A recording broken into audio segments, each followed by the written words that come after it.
Welcome to the Club at Brook Farms edition of the Great American Outdoor Trails Radio Magazine. I'm Jim, he's Trav, and it's December already. Hey, who's on the show this week? Okay, are you ready for it? We got the Nuge, man! The Nuge! That's right, the Motor City Madman Ted Nugent is on the show today, and we're going to talk about his new book, Ted White and Blue, the Nugent Manifesto. And what a manifesto it is. What is a manifesto? I don't know, but you have to be 18 to buy it. Anyways, but hey, later on, we'll hear from Lars Larson, Michelle Holden, and Cat Daddy. Hey, Trav, how about that new website of ours? Oh, yeah, just go to www.outdoortrailsnetwork.com. Take it away, Jimbo. Of course. Hey, you know, while you're there, you can watch what you hear. That's our fully illustrated interactive podcast that's illustrated by Bunny Ferguson. Hi, this is Dietrich Bader. I'm Batman. And you're listening to the Great American Outdoor Trails Radio Magazine with Jim and Travis on the Outdoor Trails Network. Trail women on the trail. Trail women on the trail. What are they exactly? They are feminine, camo-wearing, beer-guzzling, whitetail chasing, die-hard outdoor enthusiasts who are tired of taking a back seat and forgoing the campfire or the kitchen. So this is your outlet, ladies. Your time to shine. So let your voices be heard. The Club at Brook Farms and Prowess is proud to sponsor Women on the Trail. The trail takes us to Wyoming. We've got Michelle Holden on the line. This gal shot a big buck just a week ago. Hey, Michelle, welcome to the trail. Well, thank you so much for having me. I really appreciate it. Yeah. Now, how long have you been hunting? Well, my family had a gun in my hand probably by the time I was 4 years old. But my father hunted for necessity. So until I met my husband in high school, I really didn't start hunting. So probably the early 90s. Okay, so it's been about 15, 16 years you've been out there. Sure. And just to give everybody a background, you're a physical education teacher, right? I am. And does that help you to get ready for the rigors of going up into the mountains? I tell you what, all the jumping jacks and laps and push-ups I do with my students, and I always work out with them, I definitely am ready for the hills. Yeah. Okay, so now let's get to the day. Now, this was just last Saturday, right?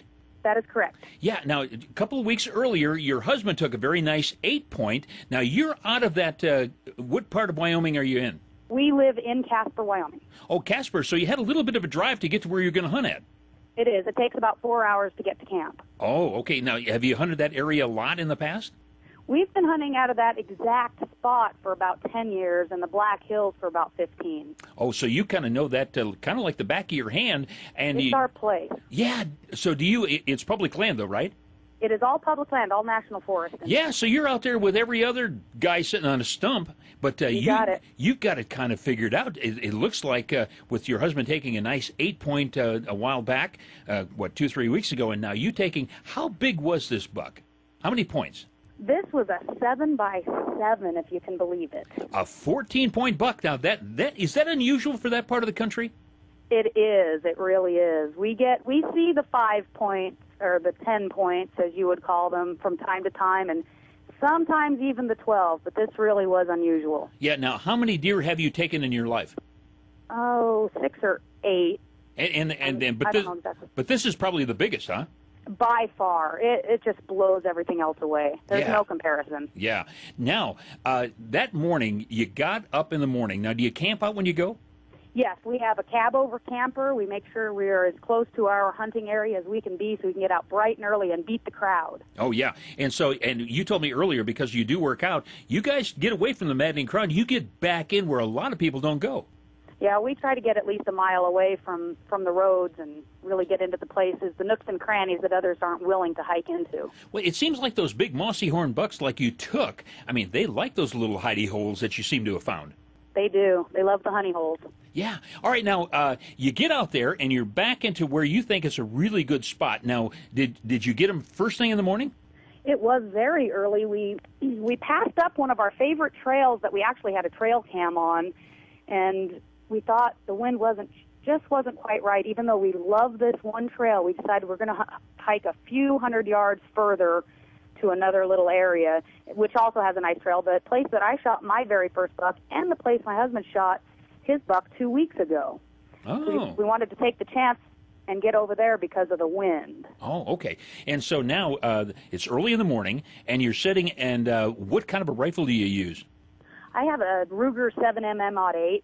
Oh, great round. It's a beautiful, yeah, and it's a beautiful stainless gun with a great composite stock. Uh-huh. And I think you said earlier you've got a Leupold scope on it. That's correct. Yeah. Now, you're sitting there. Now, was your husband with you at the time? He was. Once one of us has something on the ground, we sit together and help each other. Extra eyes, extra ears out there. Oh, sure. Now, who first spotted the deer? He did. He did? He did. I had an earplug in. I worry about one of my ears with shooting, so I had an earplug in, and I saw him lift his ear flap warmers, and I see him turn and really stare in the direction the buck was coming from, but I didn't know what was going on at the time. Uh-huh. And then he whispered, "There's a buck." Ooh, yeah. And so now I'm alert, and I'm looking around. I didn't quite see him yet, but I could hear him moving. It's actually a thicket of oaks. Okay. Now, were you facing each other, or were you sitting side by side? Side by side. Oh, okay. And so once you saw the buck, did you stare at the horns?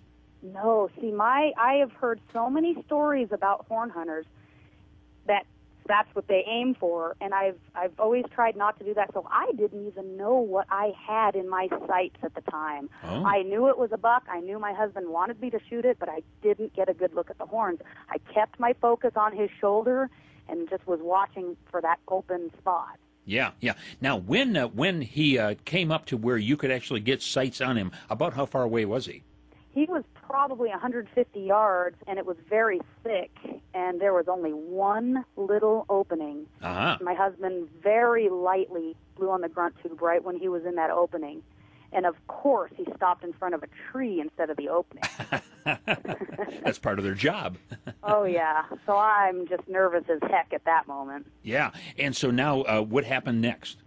Well, since Eric had blown on the grunt tube, that deer stopped dead in his tracks, and he looked straight up at us. But instead of freezing, he kind of leaned forward just a bit, and he gave me that open shoulder. And I didn't know if it was right on top of the shoulder, right behind it because of the trunk of the tree, but I knew it was front of the body, and I took my chance. Yeah. Well, I'm looking at the picture right now, and boy, how many inches of mass did it have? He scored over 40 inches of mass. Holy cow. Now, they take it around the base in like 4 different places on the main frame, and that's how they determine the mass. He had a lot of mass. He is thick, and on the picture, if you look on that right antler, it's really very palmated towards the bend, towards the back. Yeah, and now I got to ask you a question. Did you touch all that icky stuff? Did you field dress it yourself? I take equal part in, if I pull the trigger, I need to do the work to get him cleaned up and get him out of there. Everybody should marry somebody like you. Holy Seriously, cow. I know. I'll clone myself. Wow. You're just an all-around gal. You don't even have to take a class on becoming an outdoors woman because you are one. No, sir. You got that right. Yeah. Well, we've been talking with Michelle Holden. She's talking about the great time she had just last weekend in Wyoming. Took a beautiful 14-point buck, had 40 inches of mass on it. How much did it weigh? Do you know? We weren't able to do that to determine it. We have to pass them in the field and pack frames. Sure. And Now, you probably took it into a locker plant and had them take care of it, right? yes, but we haven't gotten that paperwork back yet, so I don't know the weight. All I know is one of the bigger animals that I've ever packed on my back before. Yeah, there you go. Hey, and you also got a great website with a lot of different things on it. Matter of fact, if you'd like to find out more information about Michelle or her husband Eric and what they're doing, go to their website at www.wyomingwildwood.com. Hey, Michelle, appreciate you being a guest on the trail this week. Well, I appreciate you. Thank you so much for what you do for the outdoors. You bet. Hi, everybody. I'm Michael Whitetail, and you're listening to Great American Outdoor Trails Radio Magazine with my buddies Jim and Travis right here on the Outdoor Trails Network.